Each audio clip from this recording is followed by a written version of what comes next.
नमस्कार, आप देख रहे हैं चाणक्य न्यूज़ इंडिया झारखंड। मैं हूं आपके साथ गोविंद। चलिए ले चलते आपको खबरों की ओर। खबर बोकारो की सिटी थाना क्षेत्र स्थित BCCL LH स्ट्रीट 14 के एक आवास में शनिवार देर शाम भीषण आग लगने से अफरा तफरी मच गई। हादसे में घर के अंदर मौजूद महबूब आलम और भाना झा गंभीर रूप से झुलस गए। सूचना मिलते ही सिटी थाना पुलिस मौके पर पहुंची और दोनों घायलों को इलाज के लिए बोकारो जनरल अस्पताल BGH में भर्ती कराया। प्रत्यक्षदर्शियों के अनुसार आग इतनी तेज से फैली कि देखते ही देखते पूरे कमरे में आग अपने चपेट में ले लिया। स्थानीय लोगों को ने आग बुझाने का प्रयास किया, लेकिन तब तक दोनों व्यक्ति गंभीर रूप से झुलस चुके थे। आग लगने के कारणों का फिलहाल स्पष्ट खुलासा नहीं हो पाया है। प्रारंभिक तौर पर शॉर्ट सर्किट या खाना बताने समय आग लगने की आशंका जताई जा रही है। वहीं स्थानीय स्तर पर कमरे में डीजल और पेट्रोल रखे होने की चर्चा भी है। हालांकि इसकी आधिकारिक पुष्टि नहीं हुई है। पुलिस मामले की जांच कर आग लगने के वास्तविक कारणों का पता लगाने में जुटी है। धनबाद के उपायुक्त आदित्य रंजन के औचक निरीक्षण से गोविंदपुर प्रखंड सह अंचल कार्यालय में हड़कंप मच गया। समीक्षा निरीक्षण के दौरान जमीन से जुड़े मामलों, विकास योजनाओं और सरकारी कार्यों में कई गंभीर अनियमितताएं सामने आई है। निरीक्षण के दौरान सड़क, तालाब और स्वास्थ्य भवन निर्माण कार्यों में गुणवत्ता की कमी और लापरवाही पाई गई है।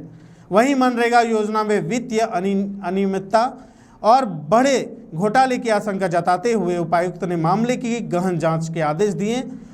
आंगनवाड़ी केंद्रों में बच्चों की उपस्थिति और राशन वितरण व्यवस्था में भी गड़बड़ियां सामने आई हैं। जांच के बाद कई राशन डीलरों को लाइसेंस रद्द कर दिए गए हैं। साथ ही 2 पंचायत सचिवों को शोकज नोटिस जारी किया है और लापरवाही बरतने वाले कई कर्मियों के वेतन पर रोक लगा दी गई है। उपायुक्त आदित्य रंजन ने स्पष्ट कहा कि सरकारी योजना में किसी भी प्रकार की लापरवाही या भ्रष्टाचार बर्दाश्त नहीं किया जाएगा और दोषी पाए जाने वालों को पर सख्त कार्रवाई की जाएगी।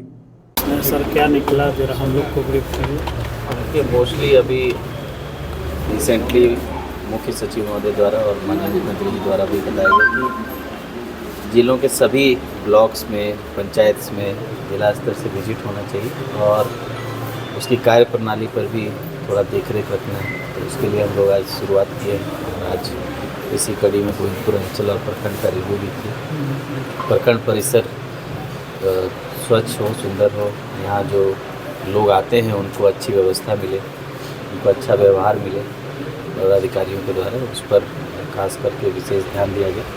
और साथ साथ जितनी भी चिट्ठियाँ विभाग स्तर से आई है बड़ी योजनाओं को लेकर, नए कॉलेज का स्थापना है, नए साइंस सेंटर का स्थापना है, जैसे बड़ी बड़ी योजनाओं के लिए जो बड़ी ज़मीनें चिन्हित की गई है उन सभी ज़मीनों का अद्यतन रिकॉर्ड देखा गया कि भाई ट्रांसफ़र हुआ है या नहीं, ताकि आने वाले समय में यहाँ गोविंदपुर अंचल में ही BK रॉय कॉलेज का नया कैंपस बनना है, बिजनेस कम्युनिकेशन स्कूल का नया कॉलेज बनना है और भी बड़ी योजनाएँ हैं, CND प्लांट है, ये सब आना है गोविंदपुर में। तो सब ज़मीनों का अद्यतन स्थिति देखा गया और साथ साथ लंबित म्यूटेशन, लंबित जो आवेदन है, जो कुछ आवेदन है जो राज्य स्तर से, जिला स्तर से आता है और कुछ आवेदन है जो पब्लिक पिटीशन जो हमको आता है हम लोग मार्क करते हैं या फिर DC ऑफिस में आता है वो मार्क करते हैं या यहाँ पर डायरेक्ट भी आता है, उस पर भी कंप्लाइंस देखा गया। ज़्यादातर पंजियाँ जो है अमूमन अधूरी पाएगी, वो सबको पूरा करने का निर्देश दिया गया है कि 1 महीना के अंदर जितनी भी पंजियाँ हैं जो आगत निर्गत पंजी की कंप्लायंस होना चाहिए। कोई आवेदक दे के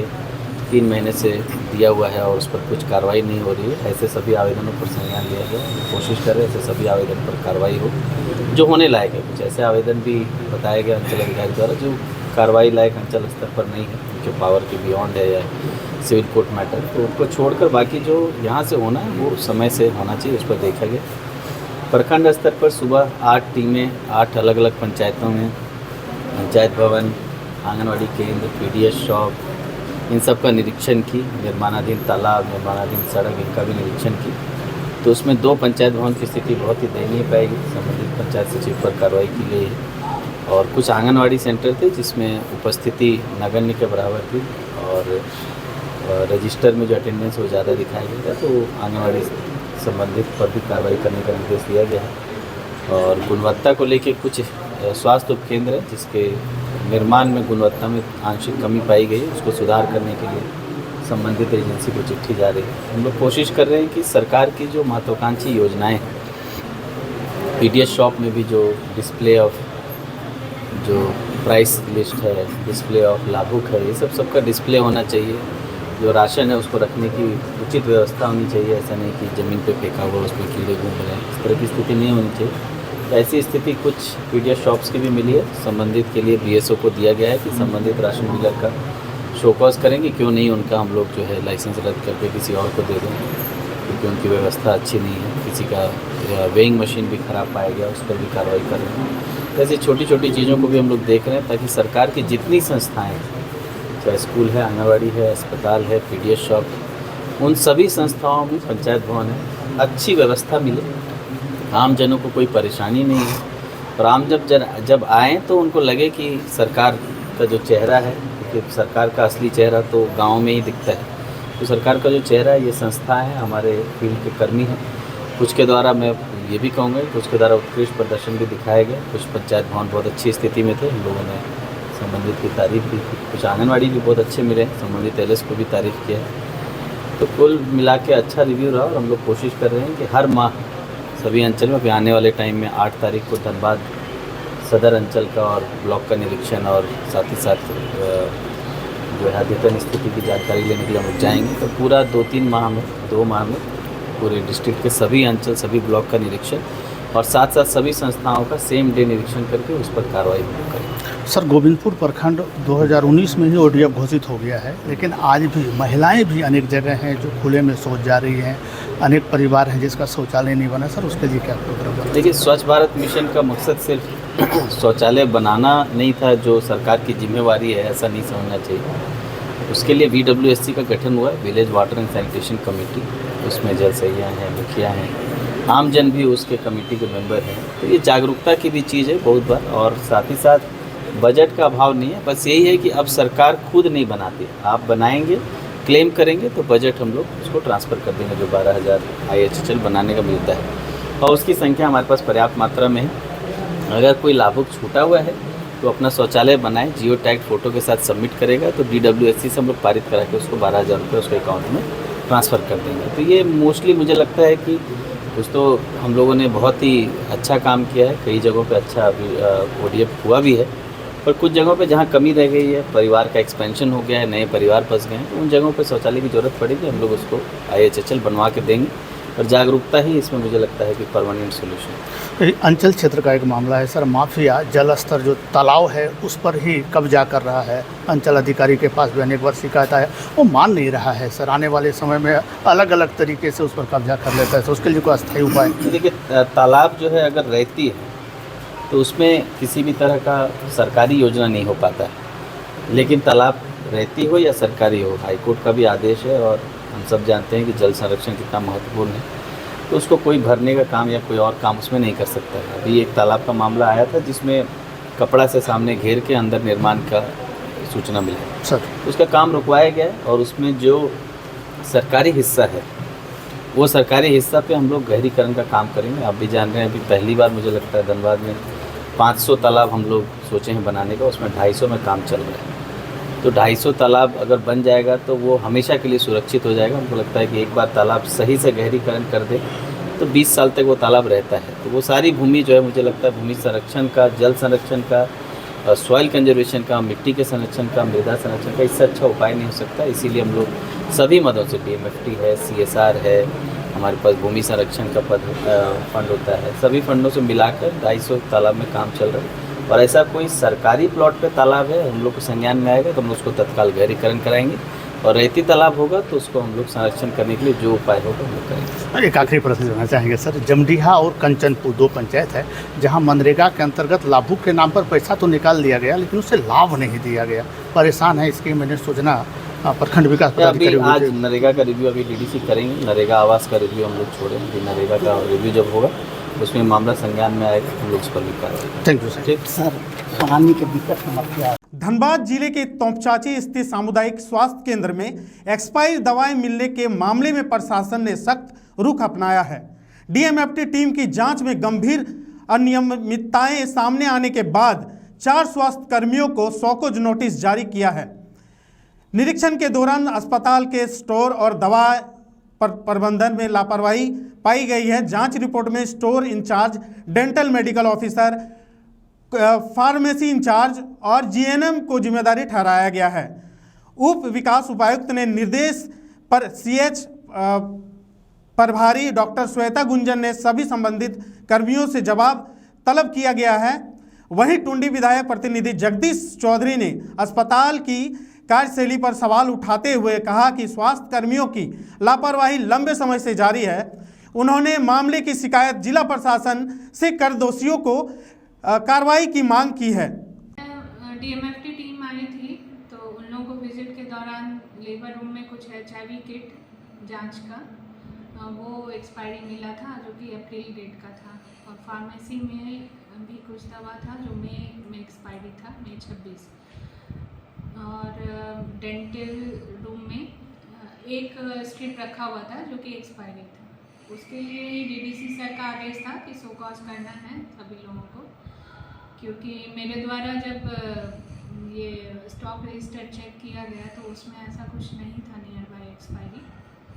तो उनके ही आदेश के पर हम लोग यहाँ से शो कॉज किए हैं 4 लोग। जो लोग देख रहे हैं अपने अपने डिपार्टमेंट का, जैसे लेबर रूम इंचार्ज को दिए थे, डेंटिस्ट को दिए थे, और स्टोर कीपर को, और फार्मेसी इंचार्ज को। और सर्वप्रथम जो डीएफटी फंड का अधिकारी जो आए थे इंक्वायरी करने के लिए, उसको धन्यवाद देते हैं। यहाँ पर जो स्टोर कीपर से है शेखर सुमा, वो करीब 20 साल से ऊपर से है यहाँ, और इस पर कहते हैं मुकदमा भी चल रहा है। और आने वाला चीज़ इस पर भ्रष्टाचारी के चरम पर है, पता नहीं इसको क्यों नहीं हटाया जा रहा है। इनका और कार्यक्रम है, 2 बार 55,000 रुपया करके आया, वो पैसा कहाँ खर्चा किया गया इसका अभी तक मालूम नहीं है। ये ईद के लेके मैंने छोड़ा है, हम डीसी साहब के जाएंगे और लेटर लिख के देंगे। ऐसा भ्रष्टाचारी पर है जो कब तक ऐसा चलता रहेगा समझ के नहीं। अब दवा यहाँ रखा है, कब से एक्सपायरी डेट हो रहा है, अपने ड्यूटी भी नहीं सही करता, आता भी नहीं स्टोर कीपर में, तो ये सब बहुत खामियाँ हम लोग तो देखें आए दिन में घटना घटता है, जाते हैं। इसके बाद बर्खास्त 4 आदमी को जो स्वास्थ्य विभाग किया है वो भी जांच का विषय है। आखिर ऐसा क्यों क्या है? आए वाला दिन में एक तो बच्चा मारा, उसमें भी लोग का ताकि ये नाम आया है बदनामी। इस तरह से बहुत घटना हो रहा है, इसलिए मैं जांच टीम को धन्यवाद देना चाहता हूं, और 4 आदमी को जो शोकॉज किया है उसमें कार्रवाई करना चाहिए। इसके साथ और भी जो कार्रवाई है, जो पैसा गमन है, दवा गमन है, 20-20 साल से जो एक जगह जमा हुआ है, ये भी बहुत खामियां है। इसको जितना जल्दी हो हटाने के काम करना चाहिए डीसी साहब को। और इसमें सुनने में आया डीडीसी साहब भी आए थे इंक्वायरी में, लेकिन हॉस्पिटल नहीं गए, दूसरा जगह गए। उसके साथ दलालों का चंगल था, डीडीसी साहब का थे, उधर बहका के ले गया। मैंने अभी तो सबक देखना चाहिए, घुस जाना चाहिए हॉस्पिटल, पता चल जाता, लेकिन नहीं गए। हमको पता चला कहाँ गए, लेकिन ऐसा कोई बुनियादी काम में नहीं गए, वो इशारे पर गए हैं किसी का। लेकिन सच्चाई जांच होना चाहिए, इसके लिए माननीय डीसी साहब और डीडीसी से भी मैं मिलेंगे। पुलिस तरह से हरकत जांच करते हैं, विभागीय जांच में 3rd आदमी कम से कम नहीं रहना चाहिए। जांच का विषय विभागीय होना चाहिए। तो हमला इसका सकोज होना चाहिए, इस पर केस मुकदमा चलना चाहिए। और जो आदमी स्टोर कीपर है उसका भी मुकदमा चल रहा है आय के संपत्ति के लेके, इसका लेके करना चाहिए। बढ़ते हैं खबरों की ओर। खबर धनबाद से। धनबाद के बरमंडिया पंचायत अंतर्गत नेपोडी गांव में निरीक्षण करने पहुंचे सांसद प्रतिनिधि सुभाष रवानी ने जान से मारने की धमकी मिलने पर आरोप लगाया है। घटना के बाद उन्होंने प्रशासन से मामले की जांच कर उचित कार्रवाई की मांग की है। ग्रामीणों की शिकायत पर गांव पहुंचे सुभाष रवानी ने सड़क पर भारी पत्थर लदे हाईवा वाहनों आवागमन का निरीक्षण किया। ग्रामीणों का आरोप है कि प्रतिबंध के बावजूद भारी वाहन लगातार गुजर रहे हैं, जिससे लोगों की सुरक्षा खतरे में पड़ गई है। सुभाष रवानी ने आरोप लगाया कि निरीक्षण के बाद लौटने के दौरान खुद को पत्थर खनन संचालक बताने वाले एक व्यक्ति ने उन्हें दोबारा क्षेत्र में आने पर जान से मारने की धमकी दी है। उन्होंने कहा कि मामले की जानकारी प्रशासन को दे दी गई है और निष्पक्ष जांच की मांग की गई है। परमंडिया पंचायत नेपेडी में रात को ही हमको सूचना यहाँ से मिला था कि इस तरह का मेरी बच्ची का जो है दुर्घटना के कारण मौत हो सकती थी। इसके कारण हम निरीक्षण करने के लिए यहाँ पे बहुत बड़े पैमाने पे पत्थर माइंस यहाँ पे चल रही है और इसका पहले से ही हम विरोध कर रहे थे। पहले से ही कई बार हम पत्रचार के माध्यम से यहाँ की जो जिला प्रशासन को कई बार हम लिखित रूप से दिए हैं और ये जिला परिषद उपाध्यक्ष मैडम भी लिखित रूप से दी गई है और उसमें कोई कार्रवाई नहीं होने के कारण उसके बाद हम एनजीटी में भी फाइल इसको हम किए हैं। बहुत जल्द एनजीटी का टीम यहाँ पे आपको देखने को मिलेगा और वर्तमान में हम इस चीज़ को निरीक्षण करने के लिए ग्रामीण के आग्रह पे हमने आया और आने के बाद हम जैसे निरीक्षण करके वहाँ से निकल रहे थे, यहाँ की जो निवास तिवारी जो क्या कहते हैं पत्थर माइंस जो संचालन अपने आप को बोल रहे हैं कि वो संचालन है, पता नहीं कौन सा संचालन है, ना माफिया है। मेरी गाड़ी को रोक दिया गया और पूरी तरह से हमारे साथ में गलत व्यवहार किया।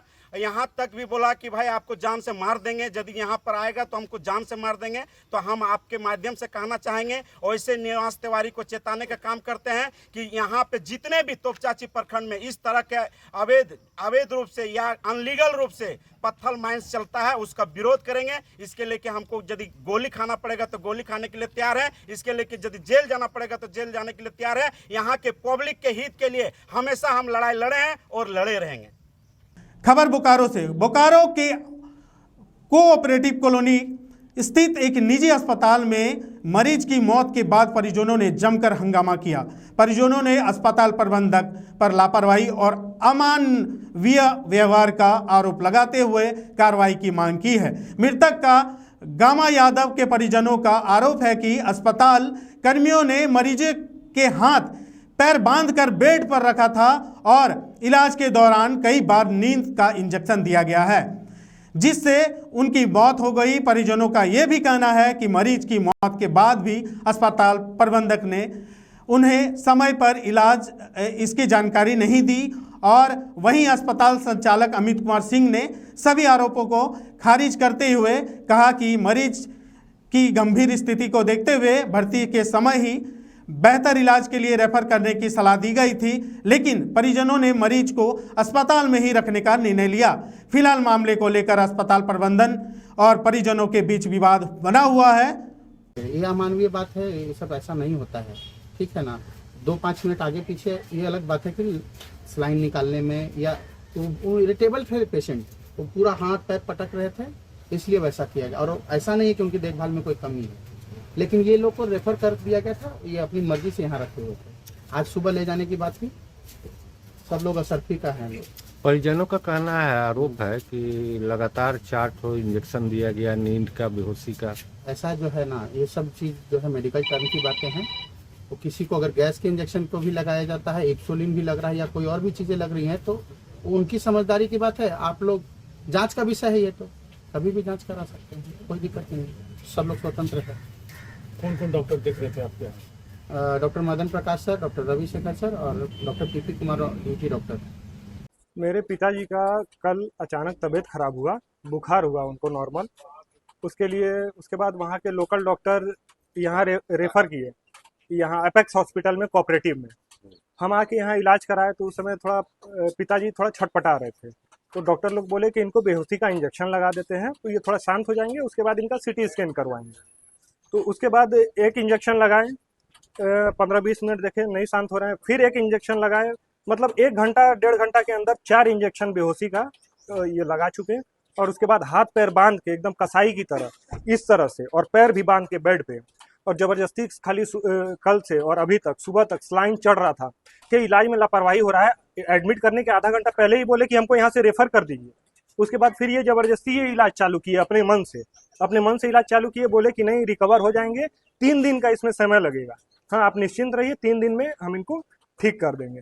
और आज सुबेरे जैसे हम आके अंदर घुस के देख रहे हैं, तब अगर हो सकता है आधा 1 घंटा अगर और अंदर न घुसे होते तो भी मेरे पिताजी वैसे ही सलाइन उनके शरीर में चढ़ रहा होता और वैसे ही उसी कंडीशन में लेटे हुए रहते अभी भी।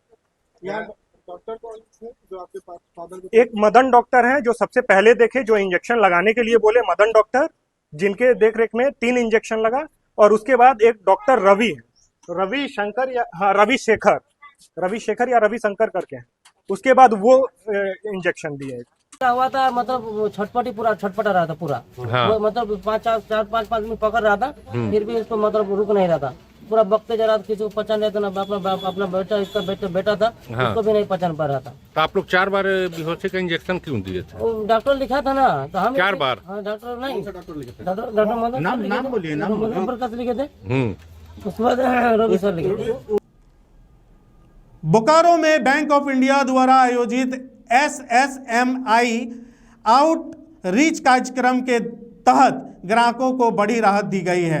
RCT सभागार में आयोजित विशेष कार्यक्रम में बैंक ने 100 लाभुकों के बीच 15 करोड़ रुपए का अतिरिक्त ऋण वितरित किया। बैंक द्वारा ECLGS 5.0 योजना के तहत ग्राहकों को स्वीकृत ऋण राशि का 20% अतिरिक्त कर्ज उपलब्ध कराया जा रहा है। इस पहल का उद्देश्य व्यवसायियों और उद्यमियों को वित्तीय सहायता देकर उसके बारे में कारोबार को मजबूती प्रदान करना है। क्षेत्रीय प्रबंधन डॉक्टर पल्लवी कुमारी ने बताया कि 1 जनवरी 2025 से 31 मार्च 2026 तक चल रहे इस अभियान के तहत बैंक अपने ग्राहकों के साथ मजबूती से खड़ा है और वैश्विक आर्थिक चुनौतियों के बीच उनके स्वास्थ्य व्यवसाय को प्रभावित होने से बचाने के लिए अतिरिक्त वित्तीय सहायता प्रदान कर रहा है। कार्यक्रम है आपका। आज बैंक ऑफ इंडिया बोकारो अंचल ने एक ग्राहक जनसंपर्क कार्यक्रम का आयोजन किया है। बैंक की सरकार ने एक ECLGS 5.0 स्कीम लाया है, जो कि आपातकालीन क्रेडिट गारंटी स्कीम है। जो वेस्ट एशिया क्राइसिस से जो हमारे ग्राहक हैं, बोरोवर, उनको शॉर्ट टर्म लिक्विडिटी क्राइसिस आई है, तो हम बैंक जो है उनको वित्तीय ऑक्सीजन प्रदान कर रहा है ताकि वो अपना कार्य को अच्छे तरह से संपादित कर सकें। उसके लिए ये हमने कस्टमर को आज करीब 15 करोड़ जैसा जो कस्टमर वर्किंग कैपिटल हमसे लिए हुए हैं, उनका 1 जनवरी 2026 से 31 मार्च 2026 में जितना उनका पीक आउटस्टैंडिंग है उसका 20% हम उनको अतिरिक्त लोन दे रहे हैं, जो कि गारंटी कवर से वो कवर्ड है। प्लस उनका उसमें रेट ऑफ इंटरेस्ट भी बहुत कम है, 9% है, और उनको वो पूरा सहायता है और 1 साल का मॉरेटोरियम है। तो इससे वो लिक्विडिटी क्राइसिस जो उनको सप्लाई चेन में जो वेस्ट एशिया क्राइसिस से दिक्कत आई है, इससे उनको बहुत मदद मिलेगी। तो बैंक हमेशा से उनको, हमारे ग्राहक को उनको अच्छे से ये करने में मदद करेगा। वो हमेशा फ्रंट लाइन पे वित्तीय वैरियर के समान काम करेगी और ग्राहक को जो हमारे हमसे जुड़े हैं उनको कोई भी अपना बिजनेस को संपादित करने में कोई दिक्कत नहीं हो, यही हमारा मूल उद्देश्य है। यानी पहले जिसको आप लोन दिए हैं उसको फिर 20% और बढ़ा के दे रही हैं जी। और नए लोगों के लिए क्या स्कीम है आपके पास? ये जो एग्जिस्टिंग है उसके लिए ही ये ECLGS 5.0 है। अभी नए को तो हम नॉर्मल MSME का जो डिफरेंट हमारा स्कीम्स है, डॉक्टर प्लस और स्टार उद्यमी वनिता जो फीमेल के लिए है, और बहुत सारे स्कीमेटिक प्रोडक्ट्स हैं जो कि हम अपने MSME बोरोवर्स और नॉन MSME दोनों को दे रहे हैं। पूर्व में अधिकतम राशि कितने दे पाई हैं आप? आज पूर्व नहीं, ये तो नई स्कीम आई है जो कि सरकार मई में इसको लाया है, तो उसमें हम आज सैंक्शन लेटर दे रहे हैं। करीब 15 करोड़ अमाउंट है और 100 ग्राहक को आज दे रहे हैं सैंक्शन लेटर। ये स्कीम जो है वह अभी 31 मार्च 2027 तक यह रहेगा प्रभाव में। तो हमको जितने से अधिक जो हमारे बोरोवर्स हैं उनको वित्तीय सहायता प्रदान करना है। क्या नाम है आपका? मैं डॉक्टर पल्लवी कुमारी, आंचलिक प्रबंधक, बोकारो अंचल। धनबाद के कुमारडुबी स्टेशन से पश्चिम स्थित BCCL कांटा के समीप शनिवार सुबह एक दर्दनाक रेल हादसे में मैथन के रांची कॉलोनी निवासी 52 वर्षीय प्रमोद सिंह की मौत हो गई। बताया जा रहा है कि रेल पटरी पार करने के दौरान वह अज्ञात ट्रेन की चपेट में आ गए। प्रत्यक्षदर्शियों के अनुसार हादसा इतना भीषण था कि प्रमोद सिंह की घटनास्थल पर ही मौत हो गई। सूचना मिलने पर कुमारडुबी JRP मौके पर पहुंची और शव को कब्जे में लेकर पोस्टमार्टम के लिए धनबाद भेज दिया। मृतक अपने पीछे एक पुत्र और एक पुत्री छोड़ गए हैं। घटना के बाद परिवार में मातम का माहौल छा गया। रेलवे पुलिसकर्मी ने लोगों से रेल पटरी पार करते समय सतर्क रहने और केवल निर्धारित रेलवे फाटक का उपयोग करने की अपील की है। कि जैसे प्रमोद भैया क्या बोल रहे हैं, अच्छा नहीं लग रहा बोलते हुए। प्रमोद भैया बहुत ही अच्छा इंसान थे। सुने कि घर से निकले 7 बजे, पूजा करने के लिए फूल भी तोड़ के लाए, घर में फूल रखे और फिर अचानक मोटरसाइकिल लेके कुमारडुबी स्टेशन आके कहीं जाने के लिए माने जैसे ही ट्रेन में चढ़े दुर्घटना कुछ हुआ, पैर फिसल गया, कुछ हुआ, जिसके वजह से कई भाग में बट गए। और मैथन के बहुत अच्छे व्यक्ति थे, जिसके कारण हम लोग सब आज दुखी हैं। अच्छा नहीं लग रहा, लेकिन अब प्रमोद भैया नहीं रहे, हम लोग को छोड़ के चले गए। उनके परिवार में कौन? उनके परिवार में एक बेटा एक बेटी हैं। बहुत ही दुखद घटना घटा हुई है। धनबाद के निरसा क्षेत्र स्थित मेढ़ा पंचायत के नया नगर में अरुण फ्यूल्स से फैल रहे प्रदूषण को लेकर के ग्रामीणों का गुस्सा बढ़ता जा रहा है। ग्रामीणों की शिकायत पर जिला परिषद सदस्य गुलाम कुवैसी के मौके पर पहुंचे और लोगों की समस्या सुनी। ग्रामीणों को आरोप है कि फैक्ट्री से निकलने वाले धुएं और प्रदूषण के कारण क्षेत्र का वातावरण दूषित हो रहा है, जिसके वजह से लोगों के स्वास्थ्य और प्रतिकूल असर पड़ रहा है। कई बार शिकायत के बावजूद कंपनी प्रबंधन द्वारा कोई ठोस कदम नहीं उठाए जाने पर आरोप लगाया गया है। मामले को गंभीरता से लेते हुए जिप सदस्य गुलाम कुरैशी ने कंपनी संचालक को प्रदूषण नियंत्रण के लिए 3 दिन का अल्टीमेटम दिया है। उन्होंने चेतावनी दी कि यदि मंगलवार तक समस्या का समाधान नहीं हुआ तो बुधवार को ग्रामीणों के साथ कंपनी के मुख्य गेट पर धरना प्रदर्शन किया जाएगा। ग्रामीणों ने भी जल्द कार्रवाई नहीं होने पर आंदोलन तेज करने की चेतावनी दी है। देखिए, 2-4 दिन पहले नया नगर मेढ़ा पंचायत के जो नया नगर हम लोग का गांव है, यहाँ के कुछ ग्रामीणों ने मुझे सूचना दिया कि अरुण फ्यूल्स के द्वारा काफ़ी ज़्यादा पोल्यूशन किया जा रहा है, फैलाया जा रहा है यहाँ पर। उसके पोल्यूशन से हम लोग परेशान हैं। काफ़ी लोगों ने वीडियो भी भेजा, तो उसको लेकर के अभी हम आए थे और वाकई में बहुत लोग परेशान हैं यहाँ का।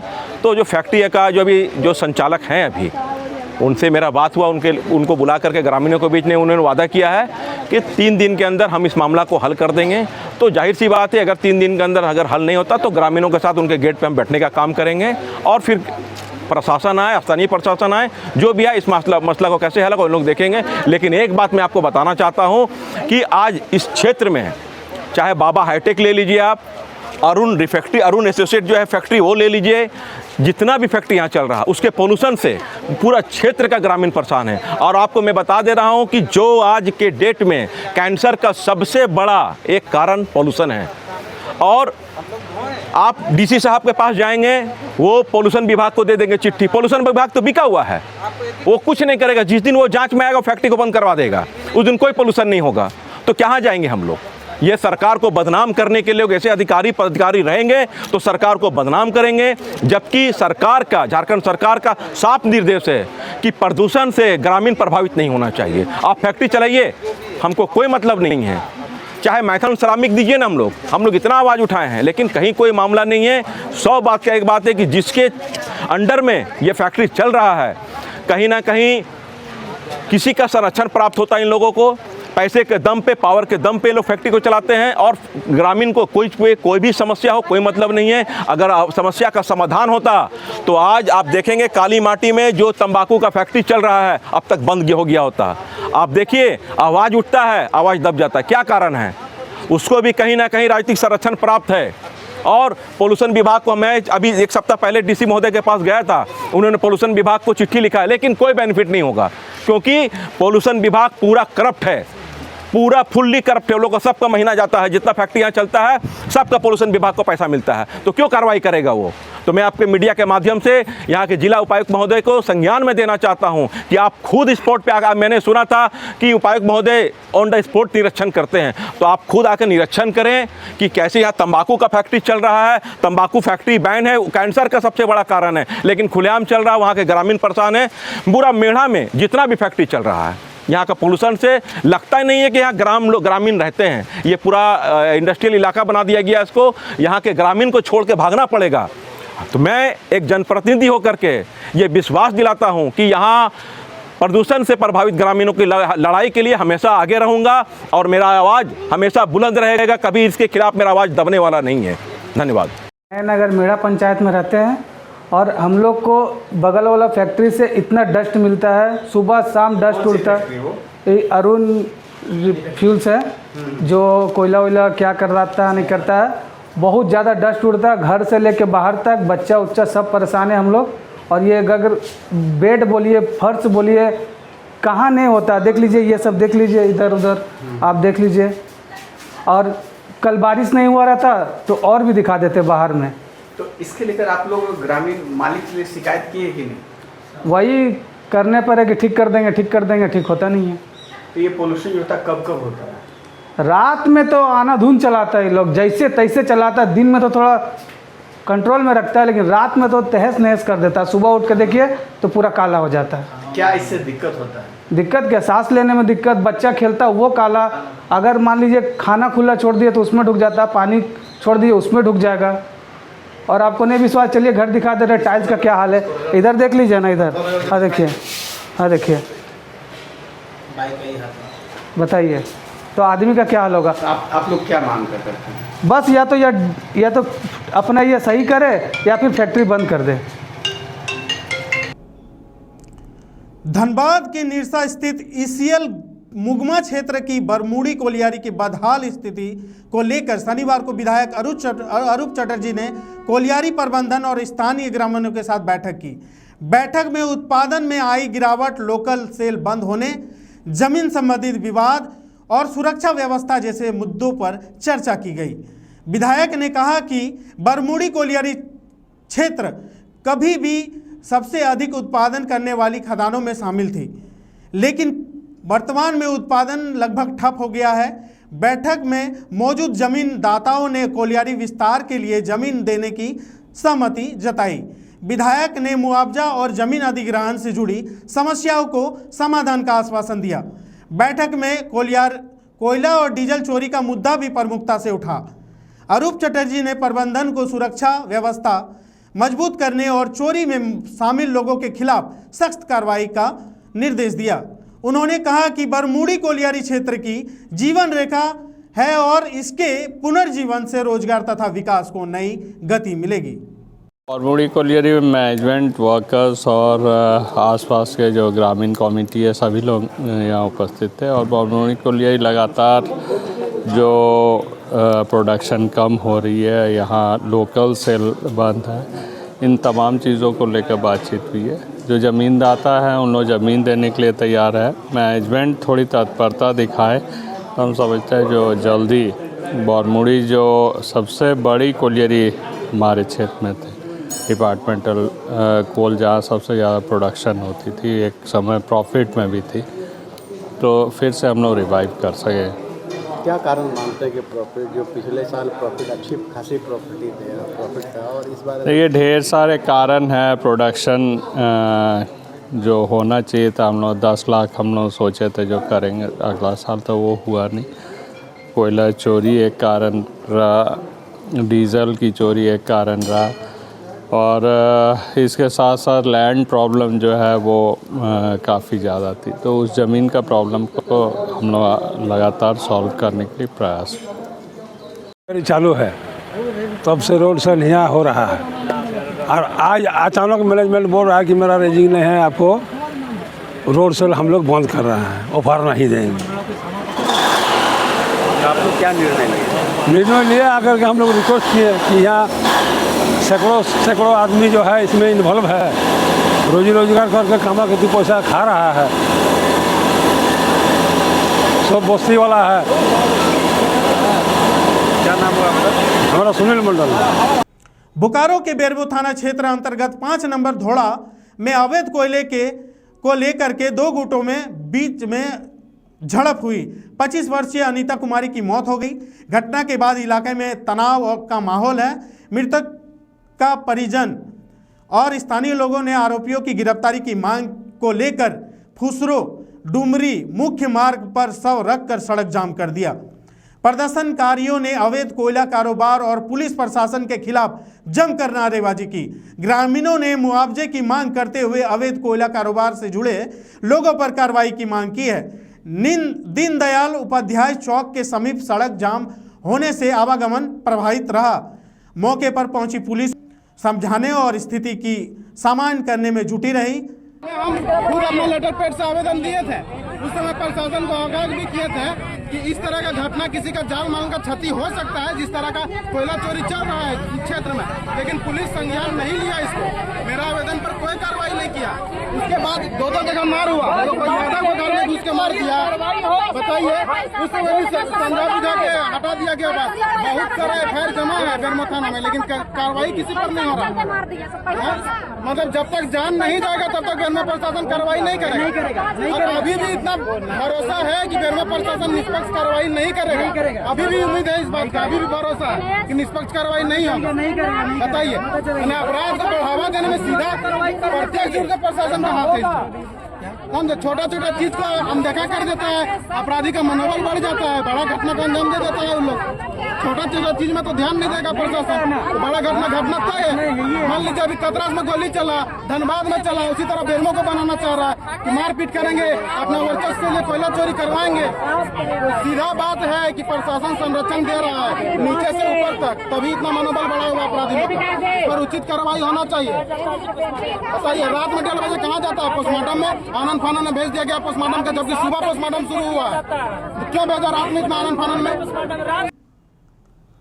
धनबाद दौर पर पहुंचे झारखंड के वित्त मंत्री राधा कृष्ण किशोर ने राज्यसभा चुनाव कांग्रेस संगठन और भाषा नियमावली को लेकर अपनी बात रखी। सर्किट हाउस में पत्रकारों से बातचीत के दौरान उन्होंने भाजपा पर राज्यसभा चुनाव में खरीद फरोख्त की राजनीति करने का आरोप लगाया। वित्त मंत्री ने कहा कि महागठबंधन के पास राज्यसभा चुनाव जीतने के लिए पर्याप्त संख्या बल है और कांग्रेस अपना उम्मीदवार उतारेगी। उन्होंने ये भी स्पष्ट किया कि कांग्रेस प्रदेश नेतृत्व के साथ उनका कोई व्यक्तिगत विवाद नहीं है, बल्कि मतभेद केवल पार्टी की नीतियां को लेकर के है। भाषा नियमावली को लेकर चल रही बहस पर उन्होंने कहा कि यह कोई विवाद नहीं बल्कि एक चूक है, जिसे सुधारने के लिए मुख्यमंत्री हेमंत सोरेन ने उच्च स्तरीय समिति गठित की है। उन्होंने भोजपुरी, मैथिली, अंगिका समेत सभी क्षेत्रीय भाषाओं को उचित सम्मान देने तथा नियमावलियों को आवश्यक संशोधन की मांग की। उन्होंने कहा कि किसी भी भाषा के कारण विद्यार्थियों के भविष्य पर प्रतिकूलित असर नहीं पड़ना चाहिए। एक तो कमर्शियल टैक्स डिपार्टमेंट, दूसरा प्लानिंग डिपार्टमेंट, तो 2 विभागों की समीक्षा में कर रहा था। धनबाद और जिला योजना कार्यों की, उनकी योजनाओं की, और दूसरा धनबाद का वाणिज्यकर और डिस्ट्रिक्ट प्लानिंग ऑफिसर। तो ओवरऑल मतलब औसतन कह सकते हैं कि जो टारगेट इनको दिया गया था, एक अंचल को अगर हो तो लगभग इनका कलेक्शन जो है सो संतोषजनक है। एक अंचल शायद मेरे संज्ञान में नहीं आ पा रहा है, क्योंकि फाइल पर डिस्कशन हो रहा था, तो उनका 73% अचीवमेंट था। मैंने उनको कहा कि आपको भरोसा दिया जाता है कि आप उससे इस फिनेंशियल ईयर में। धनबाद एक ऐसा जिला है जहाँ हमें राजस्व संगठन की उम्मीद भी रहती है, हमारा राजस्व भी अन्य जिला से अपेक्षा अधिक रहता है यहाँ। तो मैंने उनको कहा कि जो टारगेट है उससे हटकर नीचे करना आप इतना प्रयास करिए, जैसे GST की चोरी रोकिए, फेक रजिस्ट्रेशन की चोरी रोकिए, ये इन्हें टास्क दिया गया है। और आप कहीं भी किसी भी क्षेत्र में किसी भी आइटम पर अगर GST की चोरी हो रही है धनबाद जिले में। तो आप कार्रवाई करिए। आपको जो इंफ्रास्ट्रक्चर उपलब्ध कराना है, एक परेशानी ये है कि इनके पास गाड़ियाँ नहीं हैं सरकार, और जब कभी रेड में लोग जाते हैं तो दिक्कत है बस उनको बल की आवश्यकता हो।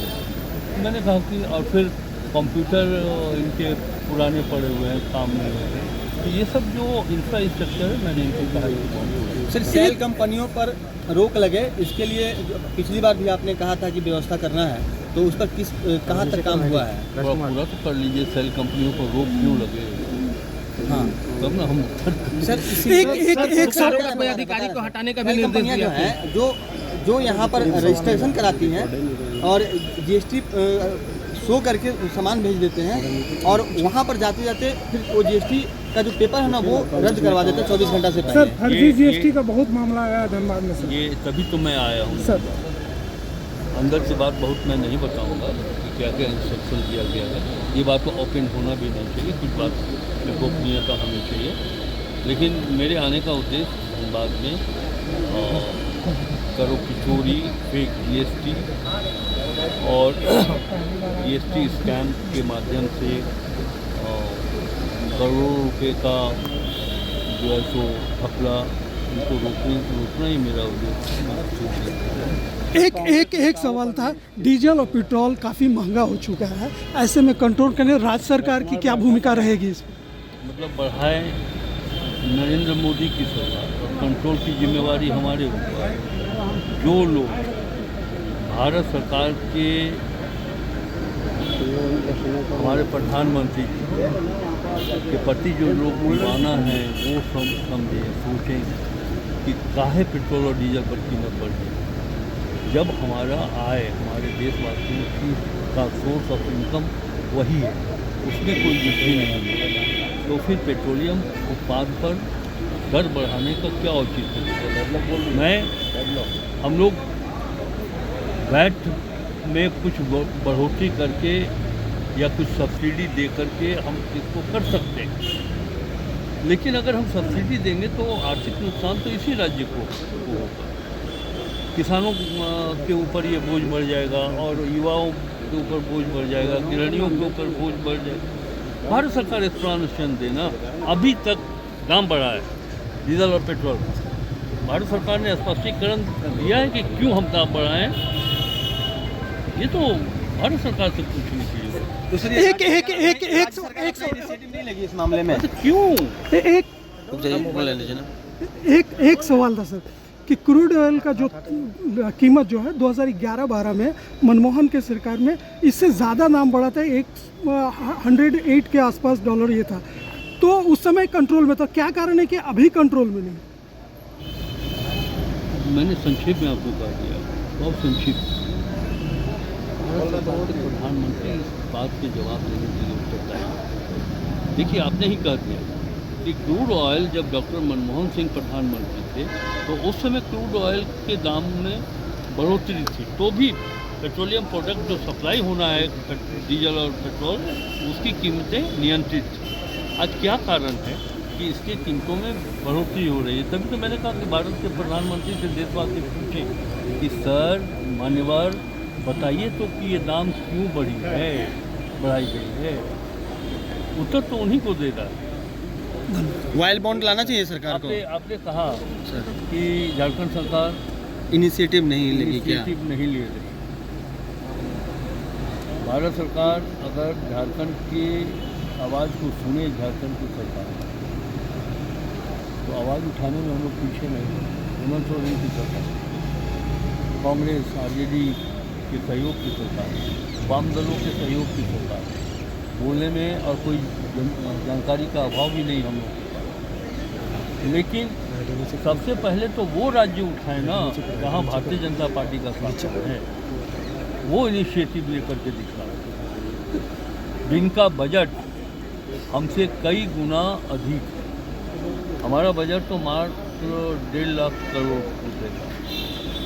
महाराष्ट्र, राजस्थान, मध्य प्रदेश ऐसे राज्यों का बजट तो 2 लाख 3 लाख से भी ऊपर करोड़। वो राज्य